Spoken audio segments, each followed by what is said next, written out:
Hello, and welcome to the FM podcast. I'm Jen Fritz, and I run Fritz Media, a music publicity and digital marketing firm located in Vancouver, Canada. And this is episode number 69 of the podcast. So the topic of this week's show is navigating the modern music industry. And joining me on the show is a man who's done it all. He's a musician, an entertainment lawyer, author, and he even spent some time in politics as an MLA and Parliamentary Secretary for Arts and Film right here in British Columbia. And his name is Mr. Bob Deeth. We had a great conversation about the third edition of his book, Career in Music, 10 Steps to Success. And we discussed the constantly changing music landscape and how artists define success today versus 10 to 20 years ago. And we touch on topics like AI, streaming and royalties, copyright issues, social media, audience building, and even government support for artists right here in Canada, and so much more. It was a really great talk, and I hope you enjoy it. Here's my conversation with Bob Deeth. Well, hello, Bob. How are you doing today? Hey, Jen. So nice to see you. Good to see you. I actually can't remember the last time I saw you, to be honest. Do you even remember the last time we saw each other?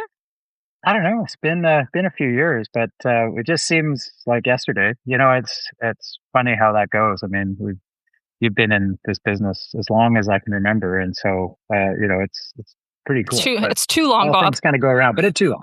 Yeah. You know, absolutely too long. Yeah. I'm just trying to be nice about it, right? Yeah. You know, Jen, you've been in this business for a really long time. Oh, geez. Yeah. No, I mean, but it's true. In Yeah. a good way. I mean, you've been ever since I've been in the industry. I mean, you know, Jen, Fritz, you've been a publicist. You've been doing this for such a long time, and so it's just nice to see the lifers hanging in there. You know? Yeah, the people that are like, I don't know if we're the stupid ones or, you know, if it's hard to say. We don't know anything else to do, so we're doing this. Yeah, it's like, I don't know. There's a lot of transferable skills that I have, I guess. But you know, I've done a lot of other things, but you know, for now I'm still here. So that's where we're at. So as long as until it kicks me out, which it probably will eventually. So I doubt that. We'll see. To get things started here, I'm going to begin with the question that I like to ask all of my guests, and that is, how did you get your start in music? Well, yeah, I mean, we could go right back to when I was in Montessori and my teacher discovered I had rhythm and my mom put me in the piano lessons. I mean, that's sort of the start of it. And, but really professionally, I would say it wasn't actually, I mean, I did some professional work as a musician right through my teenage and early 20s, but I didn't really take it seriously actually until I got out of law school. Okay. And that's interesting. And that's when we started up Rhymes with Orange in the early 90s. And so I had this, I don't know if you know Kurt Dahl. You know, I know, yeah. Kurt, similar, you know, he had drummer, lawyer. I was a keyboard player, lawyer, and touring and trying to juggle both. And that was before the internet. Yeah, what a time. What a time. I remember stopping at like phone booths and phoning clients, and everything had to go by fax. And it was just, I mean, now I think it's possible. I do so much of my work as a lawyer online now. And so that's would have been a lot easier. Oh, it's way easier. And yeah, I might not have had to leave the road. I mean, I had to leave the road. I just couldn't balance the two. It was impossible. Yeah. But then it was fortuitous because then I started my studio project Mythos, which is just celebrating its 30th year. And we put out a whole bunch of records and got, you know, awards and Billboard and all this fun stuff over the years, and kept me sort of in it. Cause I always feel if I'm not creating, I'm not living. Even though I'm the same way. Yeah. I had a professional career as a lawyer and running the PC or being even in politics. I still have to write. I still have to create. If I'm not, I just get grumpy and my family hates me to do it. No, I'm the same way. That's, I mean, there's a reason I started this podcast for sure. And it was for that reason. I mean, I used to work in radio and I just missed doing it or actually creating something for myself. So it's, I don't know. I think it's an important part of life anyway. Yeah, absolutely. Yeah. So the title of this week's show is Navigating the Modern Music Industry. And I thought you'd be a good person to talk to about this because, first of all, your background, you have so many different facets of the industry that you know. And also, you just released the third edition of your book, which I have here. I'm going to do a nice little David Letterman sort of. Oh, nice. A career in music and 10 Steps to Success. And you just released the third edition of this book. What prompted you to revisit the book now and do like a new edition of it? Well, frankly, the last edition was 2018. And well, there you go. Figure what has changed since 2018 to 2026. It's unbelievable. So it needed a really deep rewrite. And some of the chapters are very similar in terms of songwriting and recording, but the digital chapters, the social chapters, adding AI throughout, just trying to rethink things, also some developments in the law and in the business. So I just wanted to try to make sure it was up to date for folks and still relevant to people, because it's hard enough to get people to pick up a book, but let's make it, if they do, make it relevant. And so that's why I've also done an audiobook version. I've also done a Kindle version, ebook version, and the physical book. But I'm just trying to end up doing podcast versions any way I can get it out to folks, because I really feel, as you know, I mean, we've worked with up and coming artists for many, many years. And some things never change, is that most artists do not want to deal with the business. I understand. No. But more than ever before, you really do need to embrace the business and understand it. And the way to get to the relationships you want, whether that's a label or manager or publicist or publisher, you have to get yourself to that next level. And so really that's what the book's about. How do I get myself to that next level, and how do I sustain it over a long period? And a lot of people are looking for someone else to jump in and help them. Always. And at the end of the day, nobody's going to care more about your career than you. So it's all to take advantage of that. No, that's very true. And, you mentioned like some of the things that have changed, AI probably would you say that's probably the biggest change? Yeah, I think just also the way social media and the streaming organizations, just they keep changing and changing and changing. All the time. Like, it's just writing a chapter on social media and streaming is, as soon as you publish, it's old news. So trying to stay general, because it's always going to change. But AI is having a profound impact generally on everybody's lives. But of course, just like Napster back in the day, creative industries, or music in that case, and music now is sort of at the front of this technological revolution. And we can talk about it later, but there's a whole bunch of cases that are propped up, particularly around Suno and other music producing apps that scrape the internet for copyright and basically regurgitate similar works. So scary, man. I know. And it sounds, and like, frankly, it sounds good. I mean, I'm not saying it doesn't sound okay. It's just, it is literally derivative. Yeah, that's the thing. Yeah. I mean, it's not going to be creative. It might be a tool to see what your song sounds like as a country song. I mean, that's great. But in terms of actual commercial release, I mean, at this point, it's got very limited use in that respect. And also, that's some ethical decision. You're using other people's copyrights to basically generate these works. And, I don't know if you saw this, but recently the Musicians Union has filed a big lawsuit in the States, because with union contracts, there's reuse and new use fees that kick in if it's used, like, let's say, in a film or other things. And so the FM saying, well, this is clearly a new use, so there should be a brand new payment and ongoing royalties for that. And we'll see how that goes. And of course, all the performing rights organizations are, GEMA just won a lawsuit in Germany. GEMA, they just that's just at the lower court, so it's already going to be appealed. Yeah. But the same in Denmark. There's another one there. The U.S. all the majors are involved in lawsuits. Warner settled, but I know Universal and Sony are still going hard with litigation, because it's their copyrights. It's their They own the music, property. basically. They own the sound recordings and the music. And And then, of course, with the AFM, it's the performance. So there's three different things, the performers. I mean, if you think of Elvis's voice, that's very unique. If you're using that to generate an Elvis sounding property, you're actually not just using the recordings, you're using the voice, and so there's a number of copyrights. It's not just one, it's all of them. Yeah. It's just like, and it's been this massive free for all up to now. And unfortunately, we're not seeing a lot of pushback particularly from the Trump administration regarding what the tech pros are up to generally with AI. And so we're probably going to see a lot of this will be fought out in the courts, where it would be really nice if this government's stepped up and actually regulated this property. And, some jurisdictions are trying. Canada did have at the beginnings of an AI act that unfortunately fell with the last government. Yeah. And has yet to be sort of brought back. But yeah, it's and the thing is we're talking about, it's already hard enough.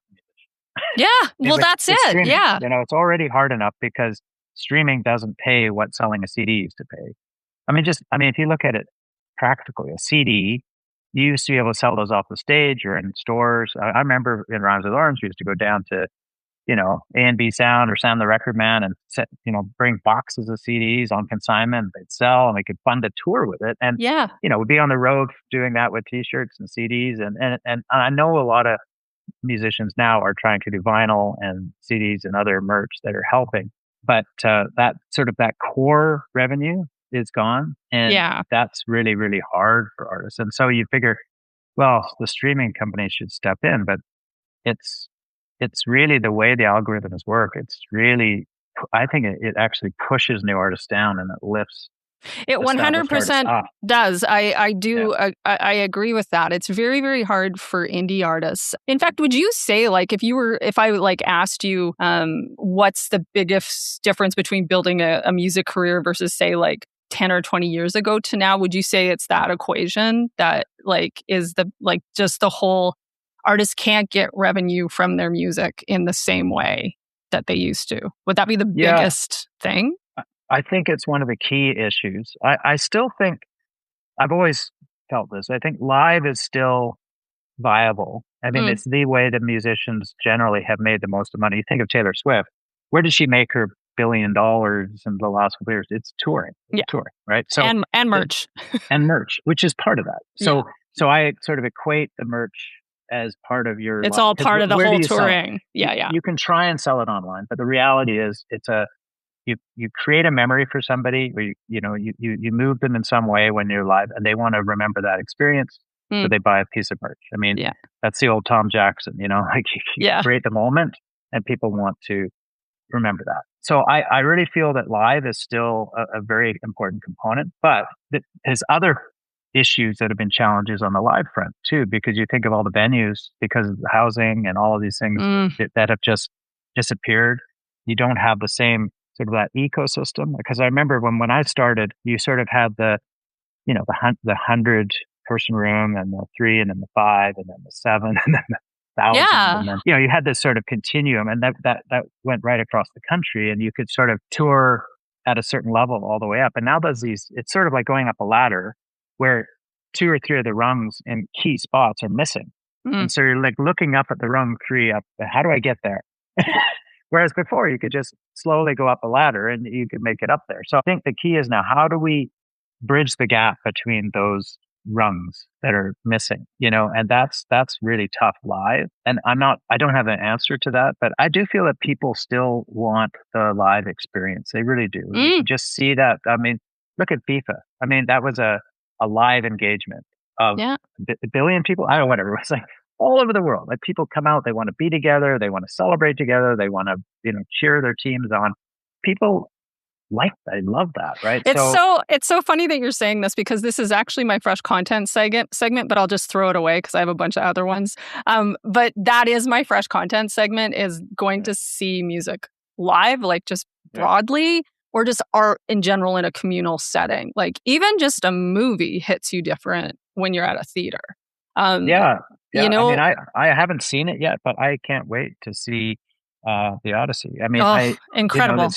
Right, I can't wait. And I just haven't had a chance to get to the theater. And I mean, I know there's spoilers, but it is a Well, it's an old text, yeah. Text, but It is. like, it's like we kind of know the story, right? So it was incredible, though. It blew me away, actually. Yeah. I had high expectations, but it really knocked them out of the park. So okay, so I'm definitely going now. But that's the point. I think people do want to do live, and there's been this transition. I think you think about the music industry and how many hits it's taken over the last couple of decades, whether that was, the collapse of the physical market and then no revenues for ages, then all these 360 deals. And for folks who don't know what that is, that's basically where managers or labels or publishers take all of an artist's rights and not just the thing they're working on. And so now they're signing these deals that take all their rights. And then you get COVID and all the venues were closed for a couple of years. Yeah. And then post-COVID, where things are slowly coming back. But, when I was in government, one of the things that we worked on was how can we keep these venues and these festivals alive so that artists have something to come back to, that people have something to come back to. What are we fighting for if people have nothing to come back for to? But even with all the money that we were able to put in, it's still a struggle. Festivals are struggling. Festivals are, festivals are shutting down and shutting down. And they tried so hard to come back, and some have, some haven't. And when I was the parliamentary secretary for Arts and Film, we had the Paris Festival events funding during COVID. And then after, we managed to keep it going for 2 more years, but it was supposed to be one-time funding, and it ended up being 3 years. Yeah. Because we knew how tough it was to restart. And it's just, because of all the other challenges in the world, there just isn't the money in government that was there before to be able to fund these kinds of things, because we just blew so much money on the pandemic. Yeah. And now we're in deficits, and now there's global challenges with tariffs. It's just like, it's everything. It's a whole thing, but it all, I know that's a down the rabbit hole thing, but I mean, it does impact musicians and the music industry in such a profound way. Yeah. Because, people don't have disposable income. They're going to pick and choose what they go to. And they also might not get a publicist. Right. Like right down the line, it affects everybody. And the industry, right? So how can you afford a publicist if you don't have the revenue to pay for it? And so that's why government grants are very important, I feel, especially in Canada, where we don't have the venture capital like in the States. I mean, I'm in the middle of a bunch of deals with working with music in the States. I'm not their lawyer, but I mean, and there's this giant company raising hundreds of millions of dollars and buying up a network and other, Monster Cat and others all over the world, right? And having all this big consolidations and big money, right? But what kind of impact does that have on the Canadian industry? And where is the money to start things up here? When even our key companies are, in a sense, selling their catalogs down south or to global conglomerates. So my point being, I really feel that in Canada particularly, we still need a strong granting and loan process for government. And it's tough, because I was going to, if it's okay, we can go to this.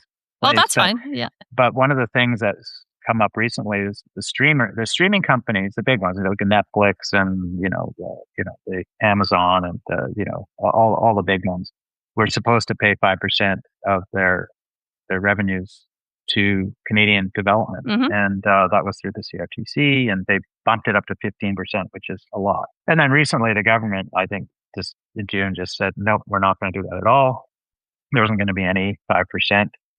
We'll put 600 million into a fund for audiovisual and music and others. But the problem with that is that's a one-time thing. There's no growth strategy. I know the federal government said they're going to look at a new formula, but that could take years. Well, yeah. How many different times? Like, they'll talk about it and talk about it and talk about it and talk about it. Yeah. So it's not like the end of the world. I mean, the government has said that they will step in and fund the Canada Music Fund and Factor. They'll fund Star Maker. They'll fund some community radio. They'll fund these things, Indigenous works, which is great. But again, it's not ongoing, steady, reliable funding. It's nice to know that that's in place, and that is what the prospect of the streamers, in a sense, replacing what the broadcasters used to have to do with the Canadian content development funding. And, that's gone down and down and down and down over the years. And it's hard to fund all the things that have been funded through those types of programs. So, and it's just like such a small portion of musicians that get that funding as well. Yeah, there's that too. Yeah. Well, which is also why it's important, if that's federal, but it's why it's also important to have provincial funding. And so which that can help. Yeah. Yeah. But, when I fought hard to get Amplify started in 2018, and we had that. And that's here in British Columbia. That's the British Columbia. Yeah. It's basically run through Creative BC. It's the provincial government through Tourism, Arts, Culture, and Sports that funds that. And then Music BC has some programs out of that, but Creative BC has some. And it's really important funding.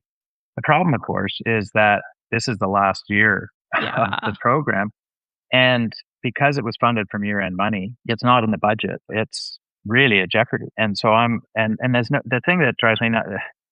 I work for the whole creative industries, but film has tax credits, but publishers have tax credits. Animation has tax credits. They all have tax credits. Music, only thing music has is Amplify. There's no tax credits. So if they cut Amplify, there's still the tax credits for the parts of the creative industries are getting hundreds of millions of dollars in funding. The music industry would get nothing, which is insane. Well, yeah, considering it's a $500 million plus GDP generator a year. So, I encourage your listeners to get involved and to make sure they know that the government knows how important this program is. And I'm not in government anymore, so I'm not in caucus to be able to bang the table like I used to. It's still important, though. But I just think it's important for your listeners to know, especially musicians and industry, because like you said, publicists, everybody benefits, because who do the musicians hire? Who do the labels hire? They hire publicists, they hire studios, they hire producers, they hire all these people. And they hire people to do graphic work.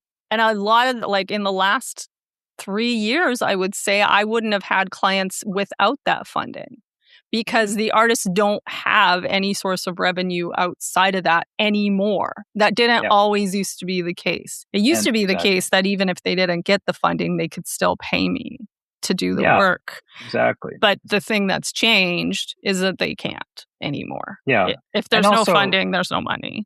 It's also the power of radio, and it's something to maybe pivot a bit here. Radio used to be everything, at least in the commercial side, not as much on the non-commercial or the, like on the folk music side of it. Radio was important, but not like if you're in a rock band or a country band, pop band. Radio was very important.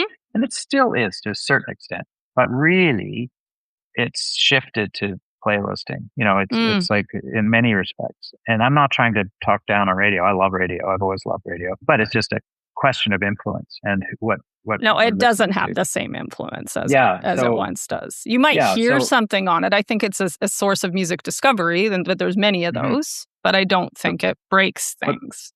But if you got a reasonable hit on radio, there was some good SOCAN royalties from that. Oh, yeah. And that could help generate money to help, for example, hire a publicist to do the next single or those sort of things. That doesn't exist to the same extent at all for streaming. Even if you're getting some royalties, you really have to have millions of streams before you're generating anything of significance. Yeah. And that's hard. You think about millions of streams. Whereas if you sold a CD, you're basically getting paid up front for a lifetime use, right? So the problem is, it's fine for established artists because that tail is going to go forever. And they'll just they're going to start at millions of views and they'll just keep people will keep listening. Yeah. Steady. That's why the companies like Creator are buying up stuff, because you have a steady income stream that goes on into infinity. And that's fine. That's good. But the artists are not generating enough revenue. So that's why I felt it was so important for the streamers to contribute to Canadian content development. Yeah. And that 5% or whatever that percent was actually really important, because they're not paying the independent artists properly. If you get a few hundred thousand streams, that's hard to get. It's not easy to get a few 100,000 streams. That's a lot of people. It's a lot, and you have to work hard for that too. Like, and what do you get back? Like nothing. $50, $30. Yeah, it's definitely it's good for discovery, but if you're an indie artist, it's like you're not going to make any money off of it, which is insane to me because that's the art.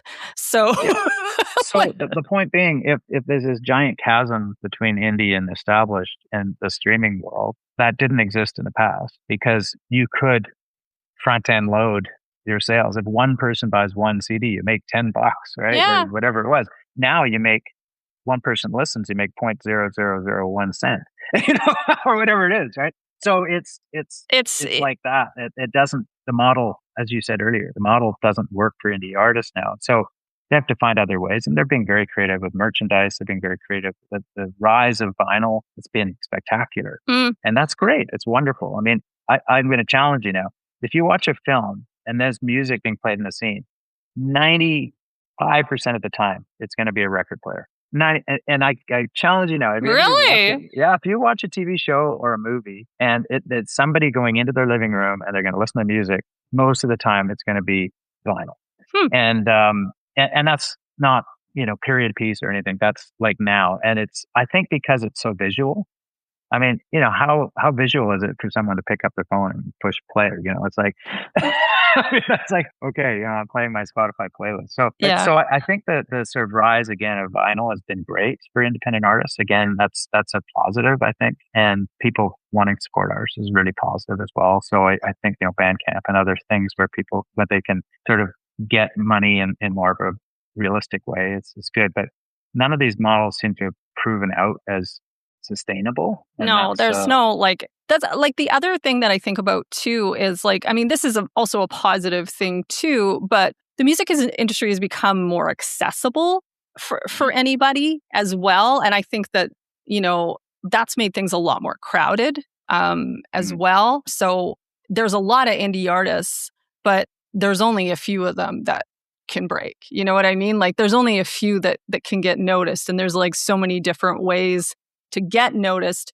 I feel like a lot of them maybe are trying to chase trends or blow up on TikTok or whatever it is, and I feel like they're kind of stuck in that content creation sort of like they're not focusing on the music. They're right. Like, what's trending on TikTok? I need to blow up on this, which that's not helpful either. It helps, but it doesn't help.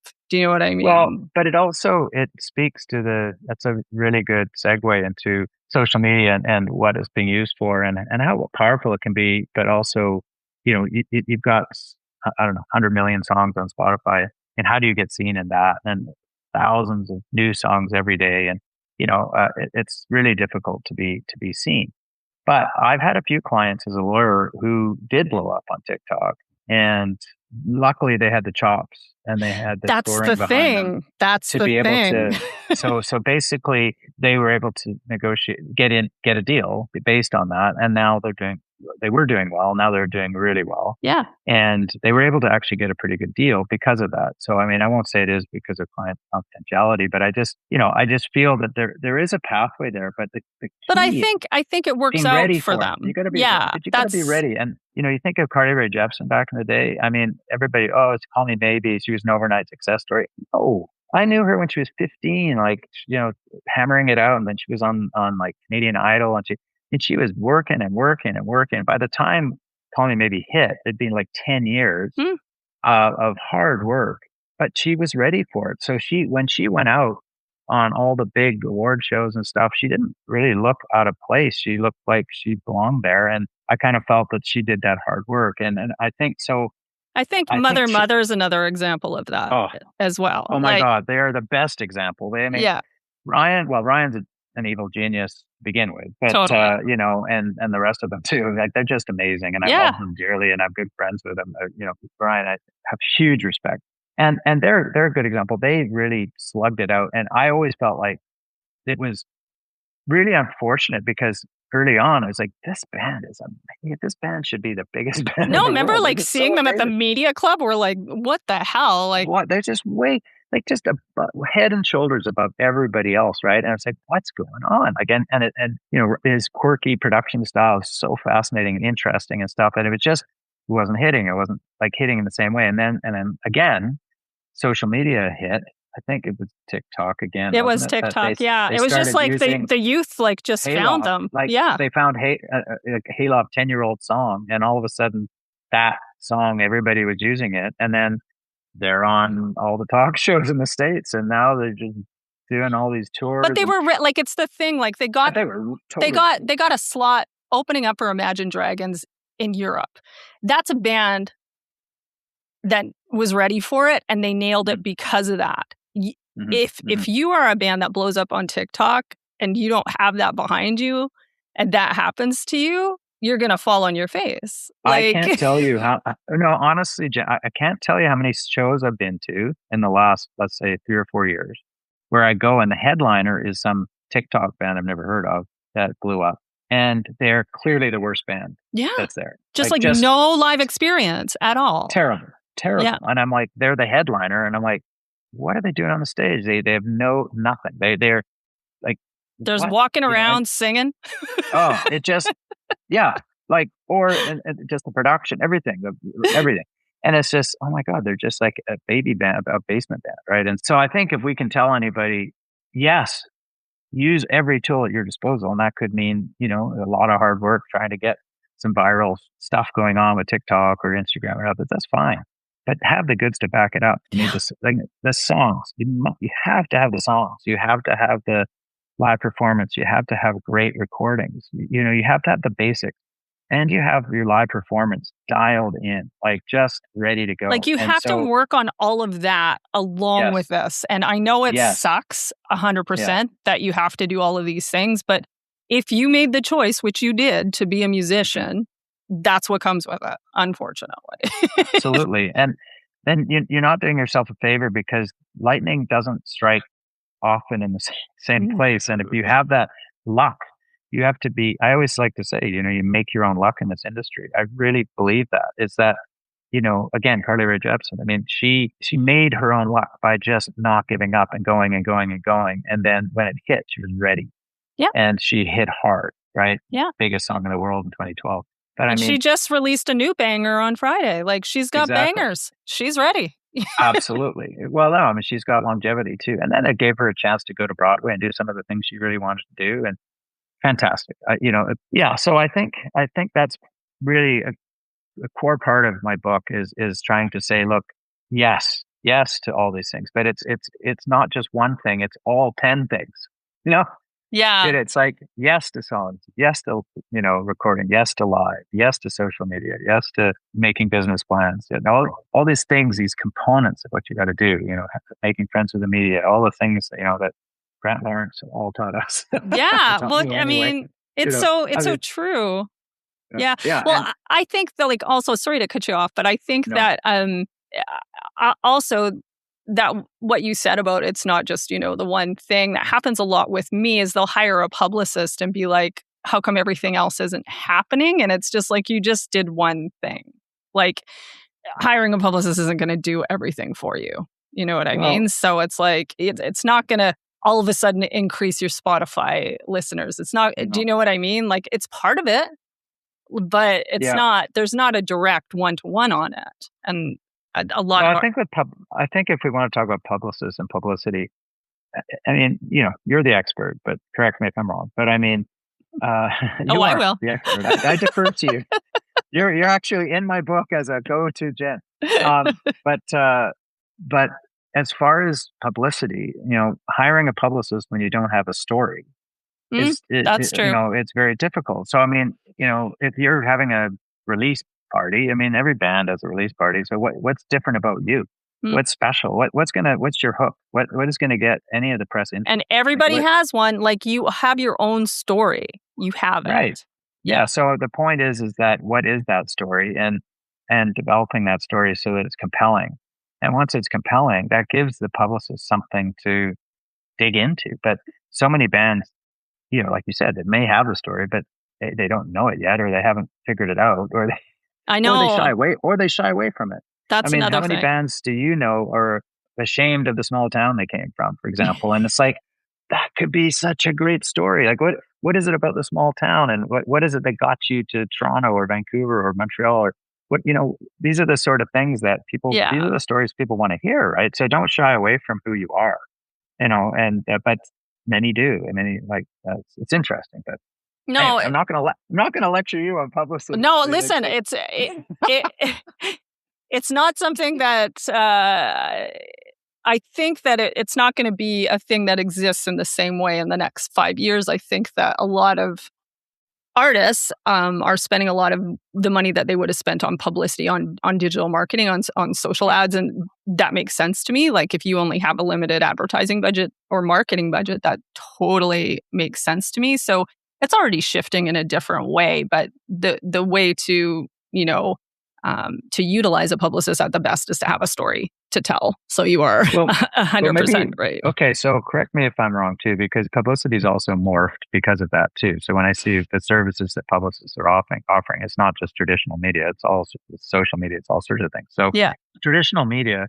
I think it's Stuart Jordan or other. I went into do a podcast with him once, and I went into his office and I went by a room. It was like stacked to the ceiling with chairs, and I was like, "What are all those chairs?" He says, those were all journalists at one point. They had a chair, and that was, and it was very physical, post media, oh my God. Oh my God. And he said, I used to write 5 articles a week, and now I have to do 25. I don't have time to interview people anymore. I'll get a press release, and that's it. I'm banging him out, doing the best I can, sort of thing. And he does a great job. He's been doing it for so many years. But, the problem is the traditional media has taken such a massive hit.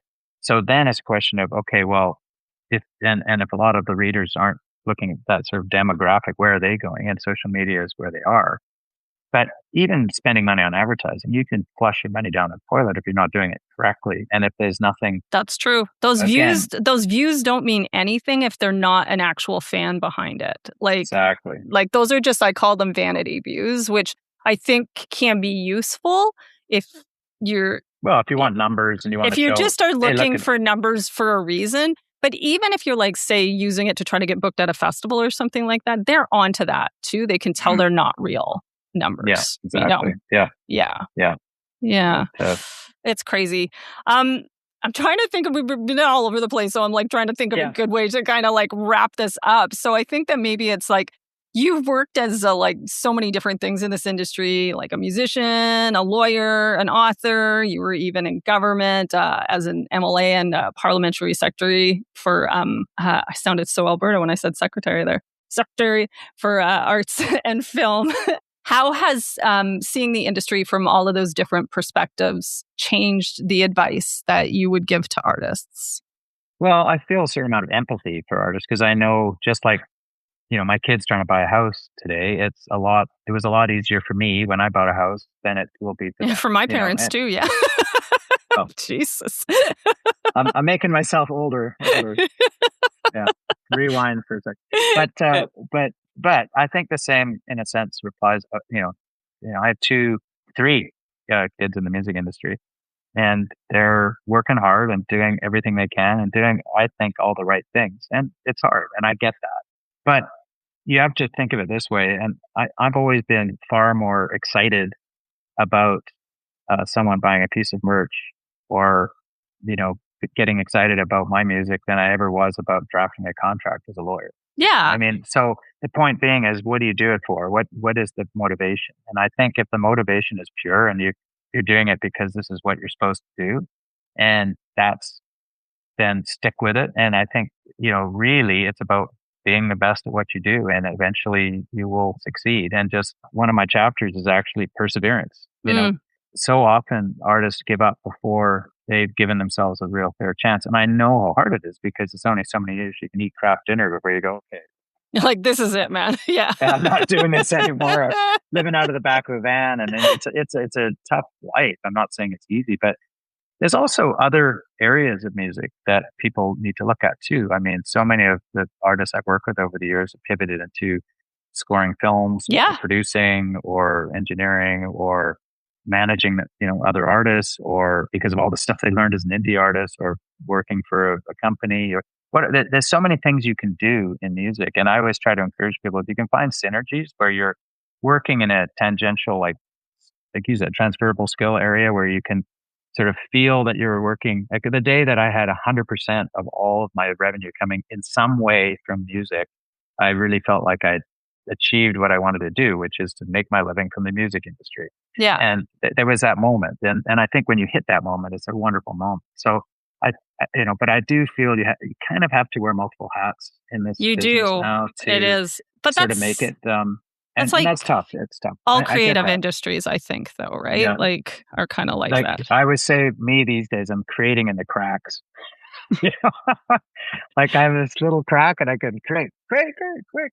But it's nice. I don't know. It's nice to do it. I like it. I don't know. It kind of makes me, it gives me something to look forward to a little bit. And I like it other than just doing the grind of work every day. Yeah. I mean, but I mean, if music fills your soul and that's what you're going to do, then just do it and just keep doing it and just stick with it. And I have friends, I mean, two artists that have played on my music for 30 years, Jennifer Scott, Renee Wurst. And I was in awe of Renee back in the day when he was in a jazz band called Skywalk, which was just one of the top jazz bands in Vancouver back in the day. And Jennifer's been just an amazing jazz artist. And they've made their whole living just being musicians in Vancouver and done well and are still doing that. And, it's Marco Franks is another example. Yeah. I mean, the guy has morphed it so many times in the music industry from going to be the next big rock star to singing jingles and making tons of money to singing on all the big rock albums in the 80s, Little Mountain, then going into the business side and then his cover band and then playing with Randy Bachman. I mean, it's just like he's had this whole amazing career where he just pivoted when he had to when the times change. And I just think, don't hang on so tight to what you're doing that you don't see the opportunities. No, that's very true. And the more things you do, the other thing, I've said this before on the podcast, make friends with within your community, because that's where you're going to get the opportunities. Like 100%. That's it. Like the people that you meet along the way are going to give you opportunities to, maybe, play a show with them or, maybe know somebody that has a studio on the cheap that you can record something at. Like that's your community. So make sure you're out there and you get to know them.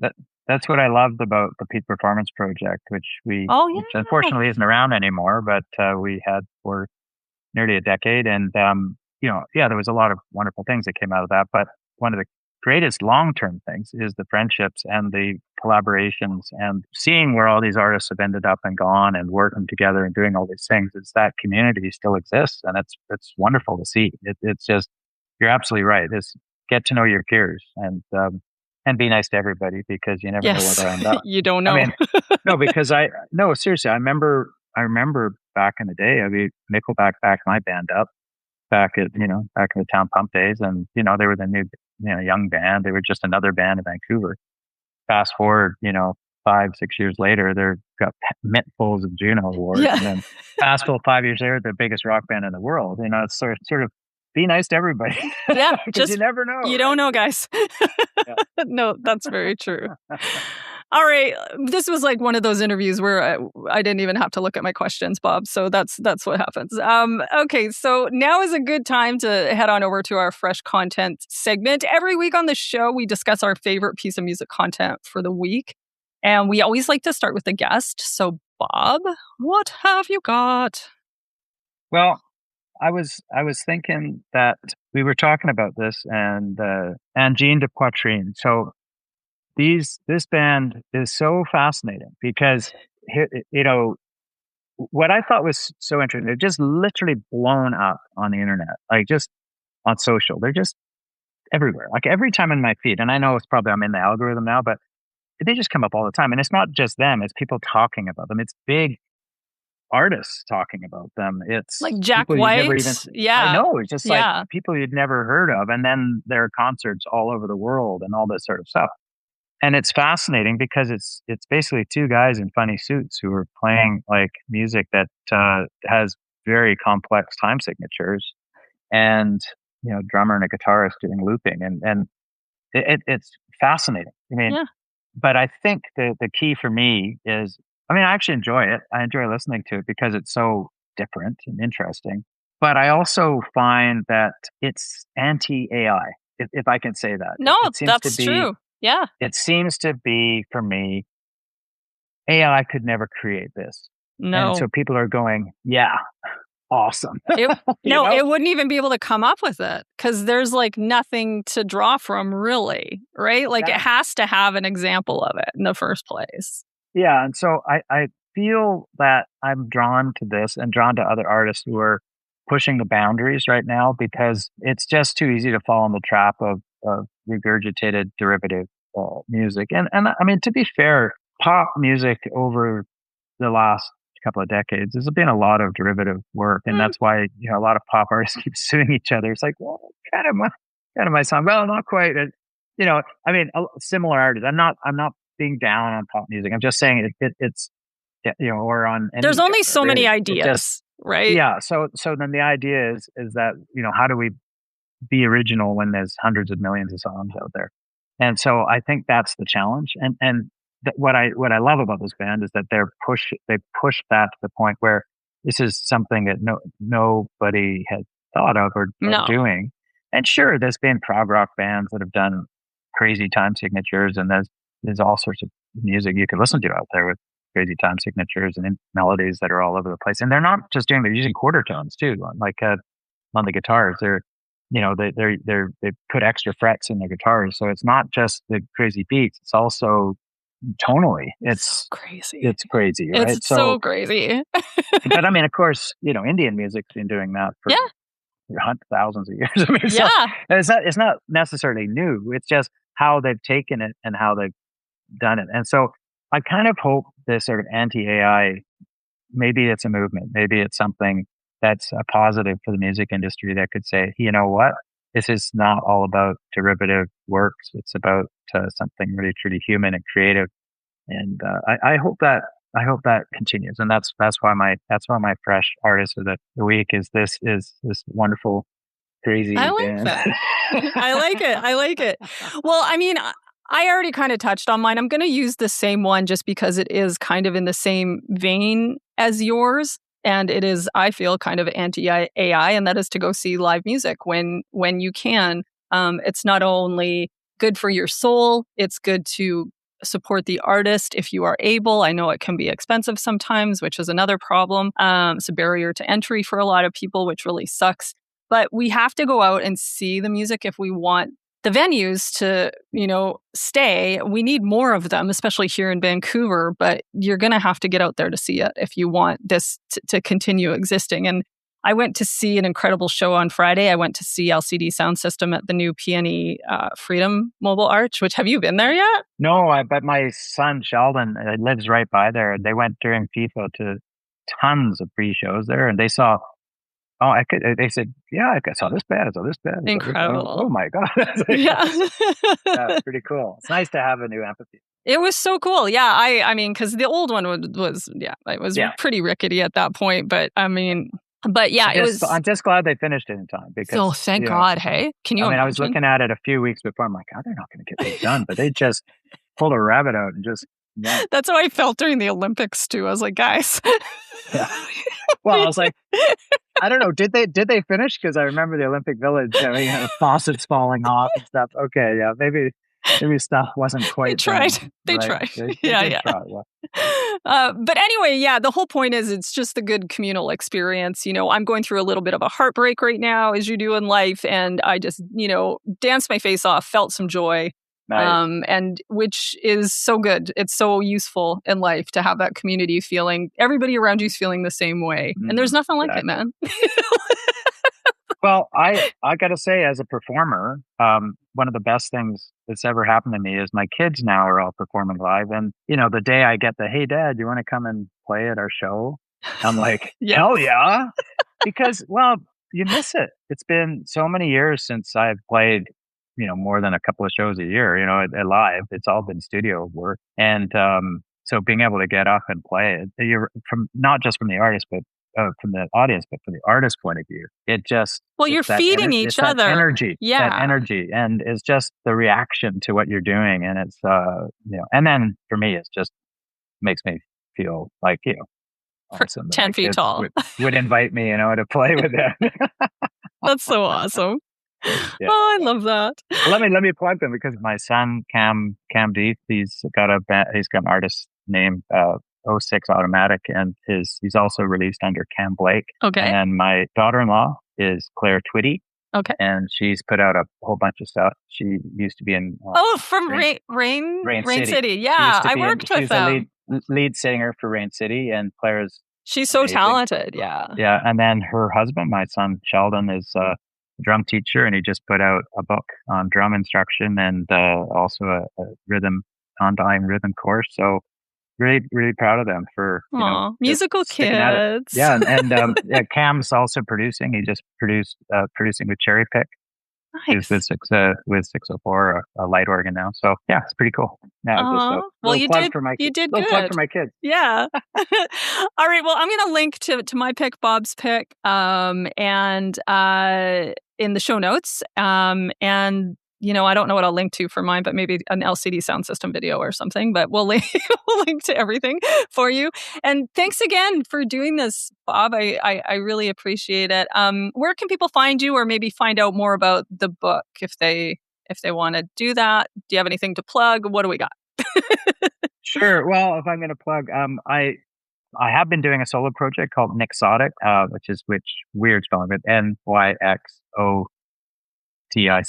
Nixotic.ca. You can check out my new electroacoustic music, and it's similar to Mythos, which was my other other project, but that was a duo, and this is just a solo project at this point, because I have all this piled up stuff that I really want to share with people, which is kind of fun. And then my book, you can go to careerinmusic.ca, and that will give you a whole bunch of choices to get it, whether you want a physical book or online, or listen to it as an audio book. And yeah, that's my pitch. Great job.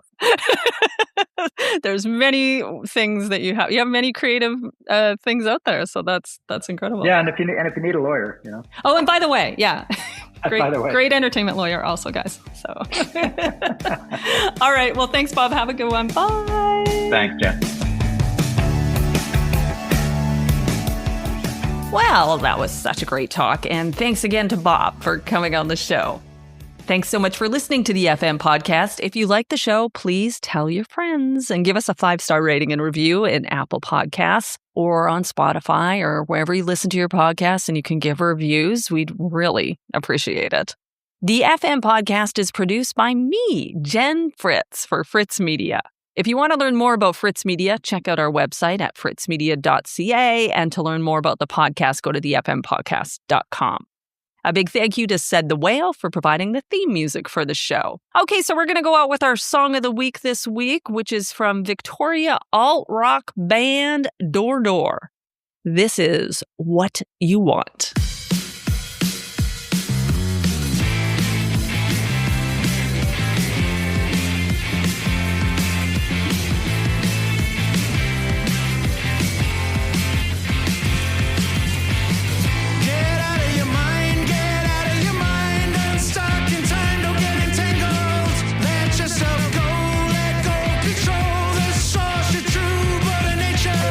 Fast forward your life, fast forward, rewind, rewind.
See you next Tuesday.